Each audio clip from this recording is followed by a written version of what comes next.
السلام عليكم isku soo noqod wanaagsan reer YouTube reer edebsan maanta waxa la aaday shopping center kan aadnay aniga walaashay makeup baan doonanay because beritoole gabadhan habreer wahay doonitaankeedii baan tagaynaa magaaladan aadnay oo soo marmarnay ilmaheeda meeshan ku yara ciyaaraya walaashay markaan ciyaartinay makeup-keeniyo wixii oo dhan dhamaysanayna waxaan soo marnay Nando's oon ka soo qadaynay runtii video si fiican uma duubin oo maaragtay si sir joogaan u duubay uma duubin jiif igu qaata dib malahan marka waa kan maqaaxidii baan nimid Nando's yar baan cunay maanta waa maalintii dambe waan labisanay aniga walaashay iyo gabadhaydii waata guriga baayo waa imaanay gabadha barto waxay qaaliga igu doonitaankeedii bay ahayd ilaahay waxaan uga rajeynayaa cimri dheer iyo caafimaad qaba guurkii lagu raago lagu nasto wiil iyo caano gabadh iyo caano cuntadaas oo dhan baa meesha la keenay lagama sheekayn karo nooc kasta la kariyay baan idin idhi waa la soo yimiday ciyaartii adduunka teendhada dhan baa la sameeyay doonid kaliya ahayd meher ma ahayn aroos ma ahayn laakiin sidii arooskii oo kale u dhacday marka waa la baashaalay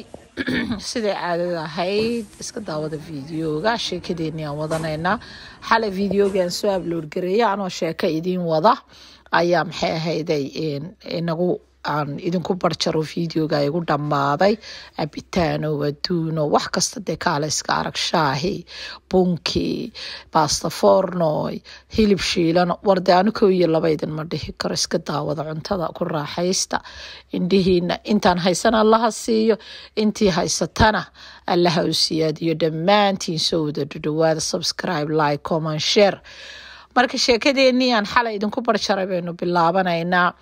marka waxaan idhi laba qof haday maanta istagaalaan labada qof maanta dagaal baaba ka dhaxeeya col iyo nabadba waa la yaqaan dadku col iyo nabad wax u dhaxeeya anigu ma aqaan bal idinku hadad taqaaniin uu jiro maanta wax u dhaxeeya soo sheega keega quruxda badan hibaaq doonis lagu soo qorayna waa gabadhayda aan habrarta u ahaa doonitaankeedii marka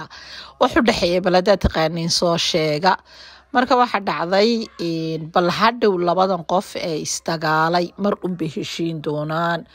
mar unba maaragtay nabadi dhaxmari doonta bal qofkii docka yeerka ahaayeen ciidi dalbanin ciidi meesha ku soo darsanin oo hebelo waan u heelinaya bal halkuu aadi doona noloshiisa bal halkuu ku dambayn doona wajigiisa qofkan uu shalay ceesho milax la ahaa uu shalay la cunay la cabayay la baashaalay walaalaha ahaayeen oo ina bilway dhalatay ma dhalan iskugu iman beritoole wajigu la iman doona taas waa taswiidin laga yaaban yahay arintaas oo dhan inuu qofka maaragtay doqoniimo isticmaala maaha inuu isweydiiyaa fiican uu yiraahdo war qofkan horta waxba kuguma sameeynaad waxba kaama halayna ruuxana istagaaleen ama nabad ku dhaxgal ama kaaba dhaxbaxba oo bartaada banaanka ka istaag laakiin qof la safo oo hadhow colaad iyo nabadba waa umada waa labada uun oo bari way heshiin karaan adoo xageed ku dambayn taala marka sheekadii waxaan idin waday aan idin dhahay gabadh walaashay oo gabadhaas baanta gabadh istagaaleen oo is yaqaaniin oo saaxiib yihiin ani waa walaashay hooyadii aabahay baa dhalay waana tii iga yareed xaamilana way ahay taasaan aniga dagaalamayo dhahay alishaan gabadh walaashay oo iga yar maxaad ula dagaalantay aan anigu ka dagaalamayay taas waa la yaab mabale laakiin taasaaba xitaa waxa iga qabsaday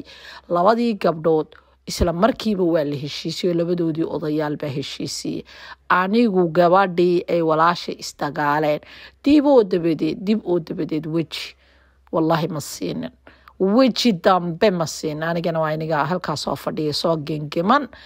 dharkaas cabaayadaasan soo xidhay makeup yar baan soo marsaday ilaan yar oo kan guriga caadigaan iska soo marsaday xataa kama gaarin waa shaqeynaya ayaamahan oo dhan ilaan marka sheekadii baan idin waday intaan idinku barjarin haddana iyona videogu iga dhamaan waliba videogana aad buu u yar yahay gabadhii weji dambe wallahi ma siinin dib dambe iskulamaanaan hadlin gab dambe shaqa iskugumaanaan darsan because xumaantu ma fiicno hadda waanay walaashay ahayd oo gabadhaa ku lahaa maxaad gabadha xaamilada ula dagaalamaysa imagine qof aan maanta walaalka ahayn qof aan maanta xaamila ahayn qof maanta laba gabdhood oo ku siman oo isdagaalay oo mid la safato bal maxaad u malayni bal wejigeed kula hagaagay wallahi waa ta laga yaabay lagama kaagay ya marka intaas sheekadii ku soo gabagabowday videoga subscribe like comment share intaas videogeenu ku dhayn videoga xiga intaan ku kulmayno sida iyo nabadgeliyo is arag dambe oo xiisa leh kunkana nagu tuura insha Allah. والسلام عليكم ورحمة الله وبركاته.